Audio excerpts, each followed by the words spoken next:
प्यारे बच्चों, आज हमारे विद्यालय जीएसवी कल्याण विहार द्वारा 6 to 8 कक्षा के लिए वर्कशीट संख्या 50 दी गई है।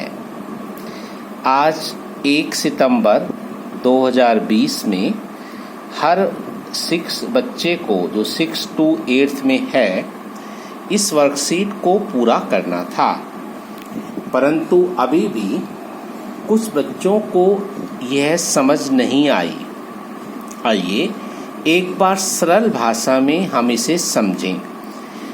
यह वर्कशीट गणित के एक टॉपिक गुणनखंड पर आधारित है। गुणनखंड या फैक्टर्स का अर्थ है कि जो संख्या आपको दी गई हो, मान लीजिए 24 आपको दिया है,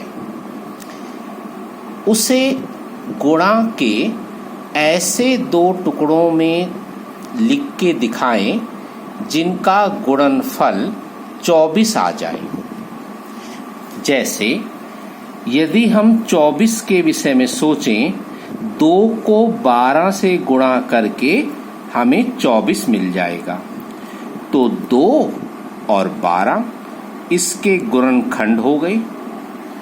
इसी तरह से 3 को किससे गुणा करें कि 24 आ जाए?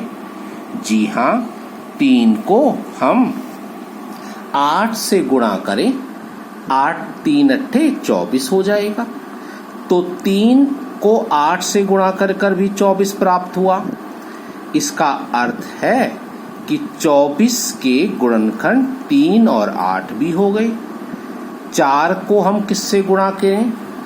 4 को हम यदि 6 से गुणा करते हैं तो हमें 24 प्राप्त होता है। आपको ये पहाड़े पता हैं, 3 अट्ठे 24, 4 छिक 24। इसी तरह से और आप सोचें कि 12 दूनी 24, तो हमने देखा कि 24 की संख्या हमें कई पहाड़ों में दिखी। 2 में ये आएगी, 3 में आएगी, 4 में आएगी, 6 में आएगी, 8 में आएगी और 12 में आएगी। अब ये स्वयं 24 में भी आएगी और 1 में 1 गुणा 24 भी 24 होता है, इसलिए हम मानते हैं कि 1 भी इसका फैक्टर है। वास्तव में 1 तो सभी का फैक्टर है, भाज्य हो या भाज्य। अब यदि हम इन सबको गिने तो इनकी संख्या बनी 1 2 3 4 5 छठा 7वां और 8वां। 8 संख्या 8 इसके फैक्टर्स हुए, तो 24 के 8 फैक्टर्स हुए। अर्थात हमारे पास 8 ऐसी संख्याएं हैं जो 24 को पूरी तरह भाग करती हैं। अब आप सोचिए कि आज के असाइनमेंट में आपको जो संख्याएं दी गई हैं वो किस किस से भाग हो पाएंगी? 42 आज दिया गया है, 60 दिया गया है, 55 दिया है, 47 दिया है और 98 दिया हुआ है। आइए पहले हम 42 को देखें और सोचें, क्या ये 2 से भाग हो जाएगा? हाँ, हो जाएगा। तो 2 से भाग करके क्या प्राप्त होगा? 2 दूनी 4, 2 एकम 2, 21 आएगा। 2 से भाग करके भागफल 21 प्राप्त हुआ। इसका अर्थ है कि 2 और 21 दोनों 42 के गुणनखंड हो गए। फिर सुनिएगा कि जो संख्या हमारे पास है, मान लीजिए 60 है, आप इसको 2 से भाग कीजिएगा, आपको 2 से भाग करके 30 प्राप्त हुआ। तो 2 और 30 दोनों 60 के गुणनखंड हो गए। 55 है, मैं आपको भाग करके दिखाता हूँ। 55 जो है वो 5 से भाग हो सकता है। 5 एकम 5 से 0, अगले 5 को उतारने पर फिर पुनः 5 एकम 5, तो हमें क्या प्राप्त हुआ? भागफल 11। इसका अर्थ हुआ कि 55 5 से भाग होने पर अपने भागफल 11 को देता है। शर्त यह है कि शेष शून्य बचना चाहिए। तो 5 और 11 यानी कि भाजक और भागफल दोनों 55 के गुणनखंड हुए। अब वापिस आते हैं। क्या 42 को यदि 3 से भाग किया जाए तो क्या भाग पूरा हो जाएगा? जिन अंकों को जोड़ के 4 और 2 6, ये 3 के पहाड़े में आ गया 6, तो बिल्कुल हो जाएगा। क्या आएगा? 3 एकम 3, 1 बचने पर 12, 3 चौक 12, 14 आ जाएगा। क्या ये और किसी से 4 से 5 से 6 से भाग होगा? हो जाएगा। 6 सत्ते 42, 7 आ जाएगा। तो हमने देखा कि 42 जो है वो किस किस से भाग हुआ? 2 से हुआ, 3 से हुआ, 6 से हुआ, 7 से हुआ, 14 से हुआ और 21 से हुआ। अब एक बात आप ध्यान से समझें कि जो भी संख्या आपको दे रखी है वो स्वयं अपने से भी तो भाग हो जाएगी। मतलब यदि यहाँ 42 होगा तो ये 42 से भी भाग हो जाएगा, तब भी आपका अंक शेषफल शून्य रहेगा। तो 42 भी लिख देना है और 1 भी लिख देना है, क्योंकि 42 1 से भी भाग होगा। हर संख्या 1 से भाग हो जाएगी, वही भागफल आ जाएगा और शून्य आपको प्राप्त भी हो जाएगा। तो अब आप देखें कि जो 5 आपको संख्याएं उपलब्ध हैं, सबके गुणनखंड में 1 ने तो आना ही है और उस संख्या ने भी आना है। 55 में के गुणनखंडों में 55 आएगा, 47 में 47 आएगा, 1 और 47, 1 और 98 तो आएंगे। और बाकी हम एक एक करके ढूंढते हैं। आइए 60 पे हम ध्यान दें। 42 पूरा हो चुका है और हमें प्राप्त हो चुका है कि 42 के गुणनखंड 1, 2, 3, 6, 7, 14, 21 और स्वयं 42 है।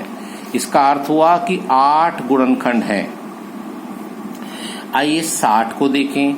60 के सर्वाधिक गुणनखंड होते हैं, इसीलिए हम 1 घंटे में 60 मिनट, 1 मिनट में 60 सेकंड रखते हैं, ताकि घड़ी का वो 60 ज्यादा से ज्यादा संख्याओं से विभाजित हो सके। जैसे 2 से विभाजित होगा 30 आएगा, 3 से विभाजित होगा 20 आएगा, 4 से विभाजित होगा 15 आएगा, 5 से विभाजित होगा 12 आएगा और 6 से विभाजित होगा तो 10 आएगा। इस प्रकार कितने सारे गुणनखंड हो गए? 1, 2, 3, 4, 5, 6, 10, 12, 15, 20, 30 और स्वयं 60।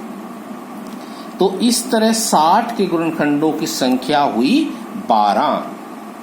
1, 2, 3, 4, 5, 6, 7, 8, 9, 10, 11, 12। आप इन सब संख्याओं को लिखिए। इनमें से प्रत्येक संख्या 60 का गुणनखंड है, या अर्थात इनमें से प्रत्येक संख्या 60 को भाग कर देगी।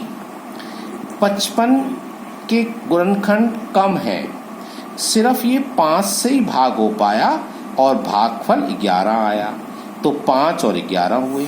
जैसा बताया है 1 तो होगा ही और खुद स्वयं वह संख्या भी होगी। तो 55 के कुल 4 गुणनखंड हुए। 47 में आए तो ये संख्या और कम हो गई। 47 के सिर्फ 2 ही गुणनखंड हैं, 1 और 47। अर्थात ऐसा कोई अंक है ही नहीं 1 के बाद और 47 से पहले तक जो 47 को भाग करे। जिनके केवल 2 गुणनखंड होते हैं, ऐसी संख्याओं को हम अभाज्य संख्या कहते हैं। तो ये काफी मजेदार है कि आप अभाज्य संख्याएं ढूंढें, लिखें। आप प्रयास करें कम से कम 50 तक कौन कौन सी ऐसी संख्याएं हैं जिनके सिर्फ 2 गुणनखंड हैं। ऐसी लगभग 15 संख्याएं हैं, क्या आप उन्हें लिख सकते हैं? प्रयास कीजिए। आइए 98 पे। 98 2 से भाग होता है? हाँ जी, 2 चौक 8, 1 2 निम 18। क्या ये 3 से भाग होता है? नहीं, क्योंकि इन अंकों का योग 17 आएगा। जो 2 से नहीं हुआ वो 4 से भी नहीं होगा। इकाई में 0 और 5 न होने से 5 से भी नहीं होगा। 2 और 3 से नहीं हुआ तो 6 से भी नहीं होगा। लेकिन जब हम इसको 7 से भाग करते हैं तो हमें सफलता मिल जाएगी। 98 को 7 से भाग करने पर 7 एकम 7, 2 शेष रहा, 8 को उतारा गया, 28 बना, 7 चौक 28। बहुत अच्छा, ये 14 इसका भागफल आया। अर्थात 98 वो संख्या है जिसे 7 पूरी तरह भाग कर रहा है। पूरी तरह का अर्थ है जिसमें शेषफल 0 आ रहा है। तो 7 और 14 भी इसके गुणनखंड हो गए। इस तरह 98 के कुल 6 गुणनखंड हो गए। 1 2 7 14 49 और 98। आज की वर्कशीट संख्या 50 में आपने सिर्फ इन 5 दी हुई संख्याओं को लिखकर इनके गुणनखंड लिखने हैं। अब हम इसको अंतिम रूप देते हैं कि इसको हमने कुल भेजना क्या है। 42 है, 60 है, 55 है, 47 और 98 है। आपने क्या करना है? केवल इनके गुणनखंड लिखने हैं। 42 के आप गुणनखंड लिखिए, 60 के लिखिए, 55 के लिखिए, 47 के और 98 के लिखिए। सबसे कम किसके थे? 47 के। कौन थे? 1 और 47। फिर किसके थे? 55 के। क्या क्या थे? 5 और 11, खुद 1 और 55। आइए फिर हम 98 के बारे में सोचें। 1 और 98 तो होगा ही, लेकिन ये 2 से भी भाग हो गया था और 49 हमें इसने दिया था। ये 7 से भाग हुआ था और 14 उपलब्ध था। तो इसके कुल 6 हमारे पास गुणनखंड आए थे। इनको आपने लिखना है, समझ के लिखना है। 42 के बारे में हमने देखा था कि भाई 1 और 42 तो होगा ही।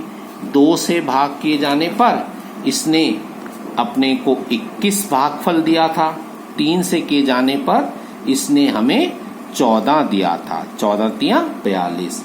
7 से किए जाने पर 6 दिया था, या कहें कि 6 से किए जाने पर भागफल 7 आया था। तो इसके 8 गुणनखंड हो गए। आप इनको लिखिए। 60 बहुत मैजिक नंबर है। इसके सर्वाधिक गुणनखंड हुए थे, 12 गुणनखंड हुए थे। 2 मैंने लिख दिए, अब 10 रह गए। 1 2 3 4 5 6 7 8 9 और 10। चलिए मैं 2 और लिखता हूं कि 2 से भाग होने पर 30 आएगा। अब आप भरिए 3 से भाग होने पर क्या आएगा, यहाँ भर के लिखना। 4 से भाग होने पर क्या आएगा, यहाँ लिखना। 5 से भाग होने पर क्या आएगा, यहाँ लिखना। 6 से भाग होने पर क्या आएगा, यहाँ लिखना। और 12 से भाग होने पर 5 आएगा। अब आप कम से कम इन रिक्त स्थानों को पूरा कीजिए। इस तरह इस वर्कशीट को कंप्लीट करके आज शाम तक ही भिजवा दें। धन्यवाद। उम्मीद है अब सभी बच्चों को ये समझ आ गई होगी। अपना ध्यान रखिए, घर में सुरक्षित रहिए, प्रतिदिन काम करके भिजवाएं। ओके।